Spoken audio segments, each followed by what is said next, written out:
السلام علیکم ورحمۃ اللہ وبرکاتہ. نحمده ونصلي على رسوله الكريم اما بعد فاعوذ بالله من الشيطان الرجيم بسم الله الرحمن الرحيم رب اشرح لي صدري ويسر لي امري واحلل عقدة من لساني يفقهوا قولي. ہماری آج کی گفتگو کا موضوع ہے روزہ کس کے لیے. گویا ہم سب کو اس بات کا فیصلہ کرنا ہے کہ ہم جو صبح سے شام تک بھوکے پیاسے رہتے ہیں اور بہت سی خواہشات کو چھوڑتے ہیں، اپنی زبان کو کنٹرول میں رکھتے ہیں، تو یہ ساری کوشش، ایفرٹ، بھاگ دوڑ، محنت، یہ سب کس کو خوش کرنے کے لیے. بعض لوگوں کا خیال یہ ہے کہ روزہ صحت کے لیے ایک اچھا ذریعہ ہے، یا بعض اوقات اپنی نیکی کے اظہار کا ایک بہترین طریقہ ہے.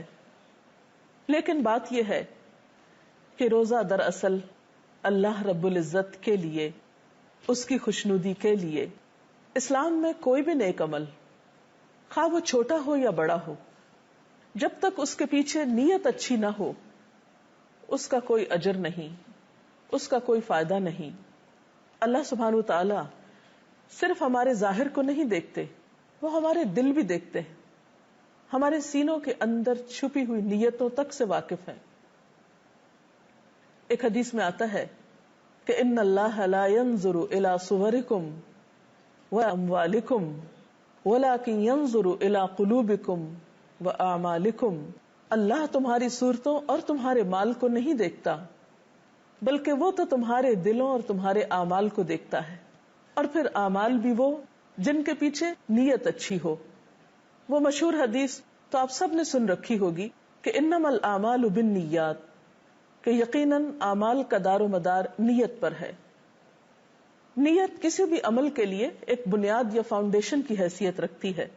جس طرح ایک عمارت بنیاد کے بغیر کھڑی نہیں ہو سکتی، خواہ وہ کتنی ہی عالیشان کیوں نہ ہو، جس طرح ایک پودا جڑوں کے بغیر کھڑا نہیں ہو سکتا، ایک بیج کے بغیر ایک پودے کا تصور نہیں کیا جا سکتا، اسی طرح اسلام میں کسی عبادت کا اصل مقصد اس وقت تک پورا نہیں ہوتا، اس پر اجر و ثواب کے بارے میں سوچا نہیں جا سکتا، جب تک کہ اس کے پیچھے نیت اچھی نہ ہو. نیت کا لفظ عربی زبان کا ایک لفظ ہے جس کا روٹ نوا ہے، نون واو یہ. نوا عربی میں گٹلی کو کہتے ہیں. تو گویا جیسے ایک گٹلی ایک پودے کے وجود کا ذریعہ بنتی ہے، اسی طرح اچھی نیت اچھے عمل کی بنیاد بنتی ہے. خاص طور پر روزے کے بارے میں ایک حدیث بھی آتی ہے. عن ابی ہریرہ قال قال رسول اللہ صلی اللہ علیہ وسلم قال اللہ عز وجل کل عمل ابن آدم له الا الصیام فانہ لی وانا اجزی بہ متفق علیہ. حضرت ابو ہریرہ رضی اللہ تعالی عنہ سے روایت ہے، کہتے ہیں کہ نبی صلی اللہ علیہ وسلم نے فرمایا، اللہ تعالیٰ فرماتے ہیں انسان کا ہر عمل اس کے لیے ہے سوائے روزے کے کہ وہ صرف میرے لیے ہے اور میں ہی اس کی جزا دوں گا. اور روزے میں خاص طور پر نیت کا اہتمام اس لیے بھی کہ روزہ ایک ایسی عبادت ہے جس میں ایک انسان یا تو خود جانتا ہے کہ وہ یہ عبادت کر رہا ہے یا نہیں، یا اس کا رب جانتا ہے. اور دوسرے لفظوں میں روزہ ایک ایسی عبادت بھی ہے جو ہماری نیت کو اللہ کے لیے خالص کرنے کا ایک ذریعہ بھی ہے. اور اس کے ساتھ ہی ہم دیکھتے ہیں کہ ریاکاری کی عبادت اللہ تعالیٰ کے ہاں سخت ناپسندیدہ ہے. ایک حدیث کے مطابق ایسی عبادات کو شرک قرار دیا گیا ہے.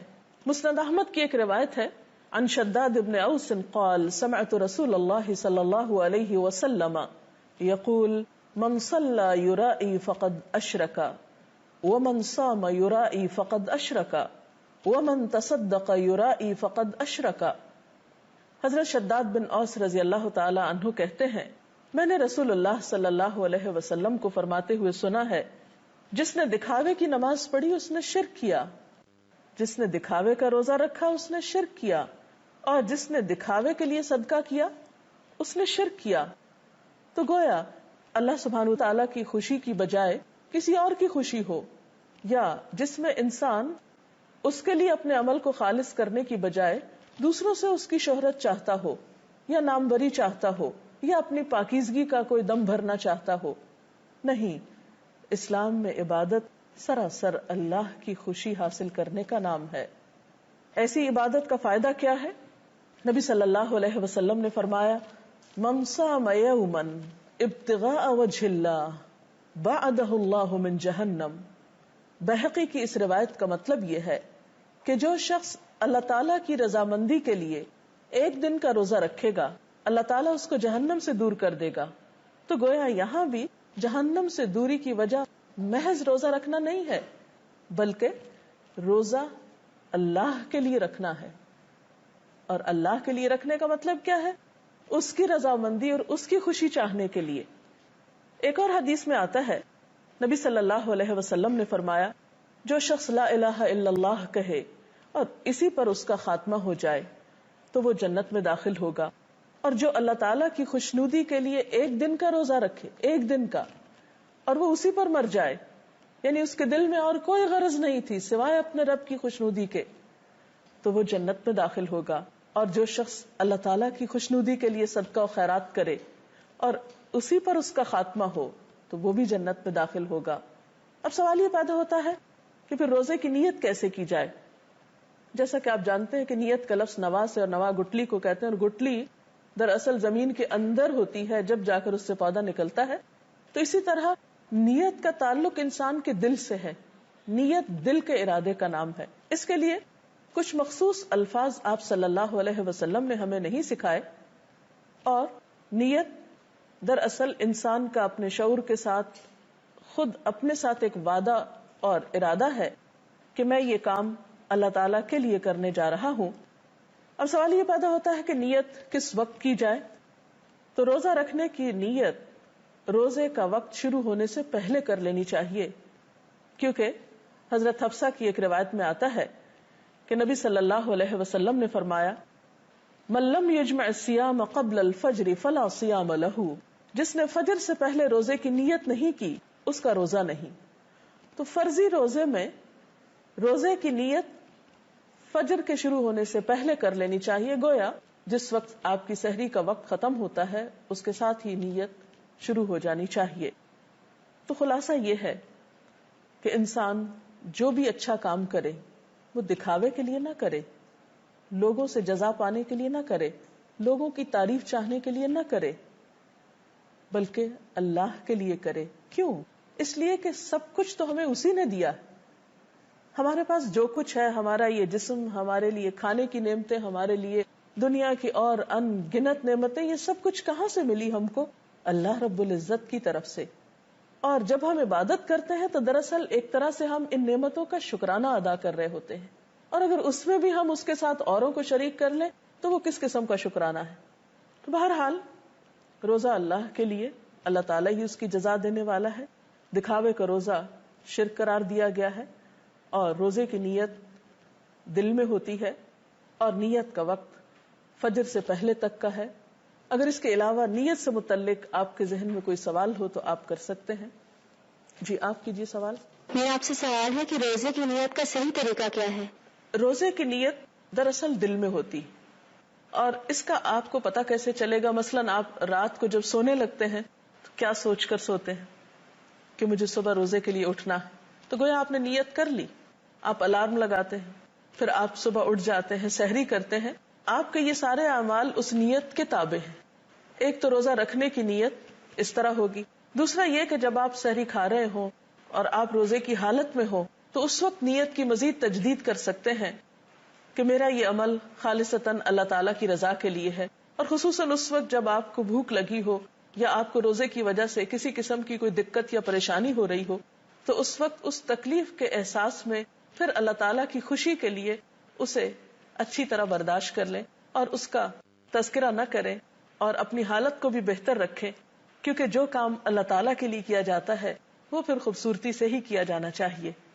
اور اگر کسی وقت کسی انسان کی کوئی تعریف سن کر دل میں یا نیت میں کوئی خرابی آنے لگے اور انسان کے اندر کسی قسم کی کوئی کجی آنے لگے تو فوراً یاد کر لے اپنا اصل مقصد اور سوچے کہ نہیں، مجھے کسی انسان سے اس کا کچھ ریوارڈ نہیں چاہیے، میں نے تو یہ کام اللہ کے لیے کیا ہے اور اسی سے میں اس کی جزا چاہتا ہوں. جی. جس سے آپ نے بتایا کہ روزہ ہماری نیت کو خالص کرنے کا ایک ذریعہ ہے، تو ہمیں کیسے پتہ چلے گا کہ ہماری نیت خالص ہے؟ بات یہ ہے کہ روزہ آپ کی نیت کو خالص کرنے کا ایک ذریعہ بھی ہے، اور اس میں کوئی شک نہیں، کیونکہ اگر آپ چھپ کر کوئی کھا پی لیتے ہیں تو کسی اور کو پتہ نہیں چل سکتا سوائے اللہ تعالیٰ کے. اس لیے یہ عبادت آپ کی اور اللہ تعالیٰ کے درمیان ہے. اب اس میں یہ ہے کہ آپ کو کیسے پتہ چلے گا کہ آپ کی نیت خالص ہے یا نہیں. تو آپ اپنے لیے ایک معیار مقرر کریں کہ آپ روزے کی حالت میں اپنے آپ کو اللہ تعالیٰ کے کتنا قریب پاتے ہیں، کیونکہ جس کی خوشی مقصود ہوتی ہے اس کی یاد بار بار آتی ہے اور انسان روحانی طور پر اپنے آپ کو اللہ تعالیٰ کے قریب پاتا ہے.